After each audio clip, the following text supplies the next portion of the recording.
Friends, स्वागत है आप सबका अपने YouTube चैनल यूनिक मैथ पे। मैं ओम प्रकाश सर।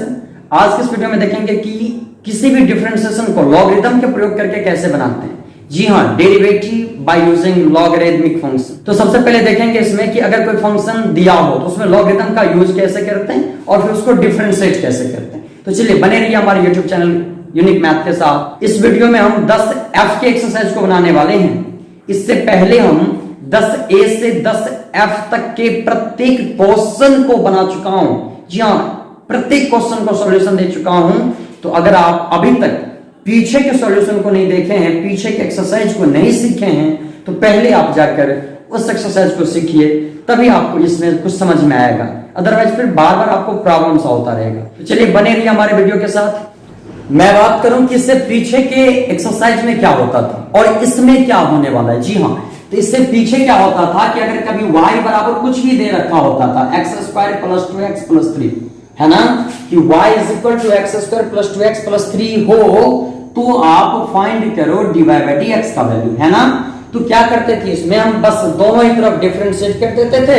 इधर dy/dx हो गया और इधर जो होता था हमारा आंसर होता। इससे पीछे इंप्लिसिट फंक्शन में क्या था कि y क्लियर नहीं होता था, वहां पे एक साथ ही रहता था कि xy plus sine into xy is equal to y हो तो dy/dx होता हो। तो वैसे स्थिति में क्या करते थे हम लोग, दोनों ही तरफ डिफरेंशिएट कर देते थे, है ना। दोनों तरफ डिफरेंशिएट किया, वहां उसमें क्या होता था, तो 2 जगह 3 जगह 4 जगह dy/dx आता था।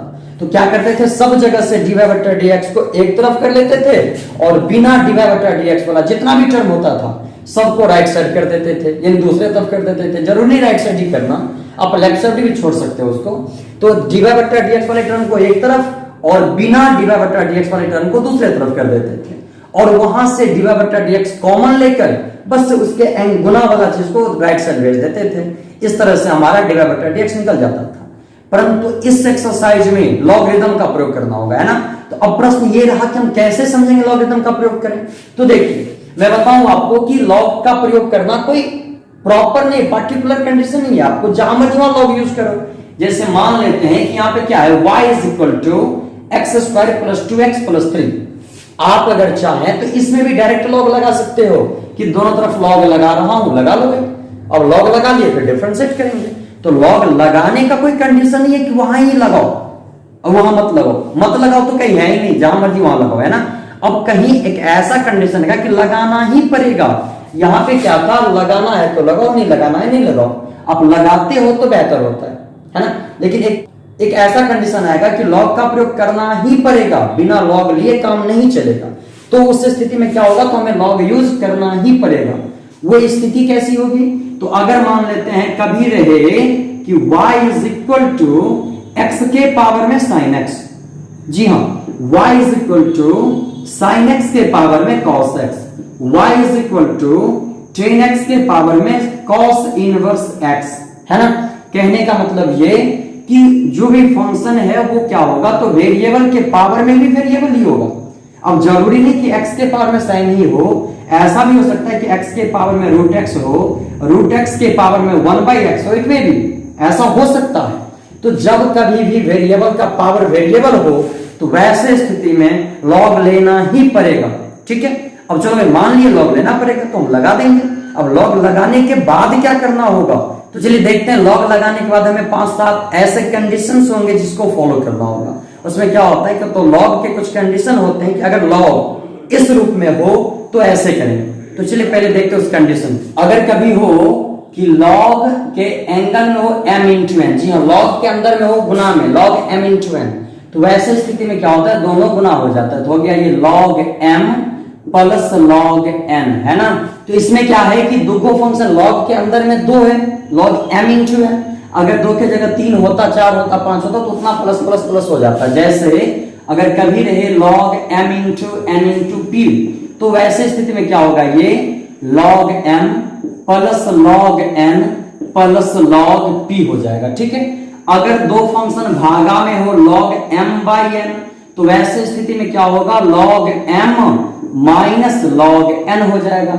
अगर कभी रहे log m के पावर में n हो, log m to the power n, तो वैसे स्थिति में पावर पीछे हो जाता है। तो क्या n log m, है ना।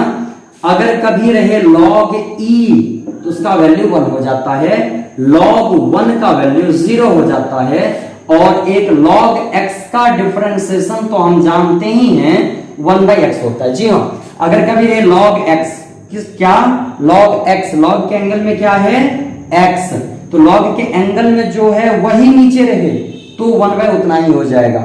अगर बाय द वे कभी रहता log sin 2x और नीचे x, अभी कुछ नहीं होगा, बिल्कुल नहीं होगा, क्योंकि log के एंगल में जो रहता है वो नीचे होना चाहिए था, तो इसके नीचे d sin 2x होता, तब जाके फॉर्मूला बनता।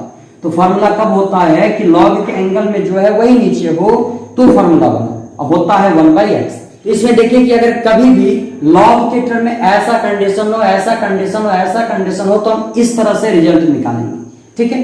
और इसके अतिरिक्त सवाल बनाते वक्त और कुछ नहीं फॉलो करना होगा, उसमें होगा क्या, जैसे छोटा सा बता रहा हूं, जैसे y बराबर कभी रहे x के पावर 1/x। जी हाँ, y बराबर x का पावर 1/x एक सवाल है, ये पहला ही क्वेश्चन है, मैं इसमें नहीं बताऊंगा, मैं अगले एपिसोड में बताऊंगा इसको, एक ऐसी एग्जांपल के तौर पे बता रहा हूं।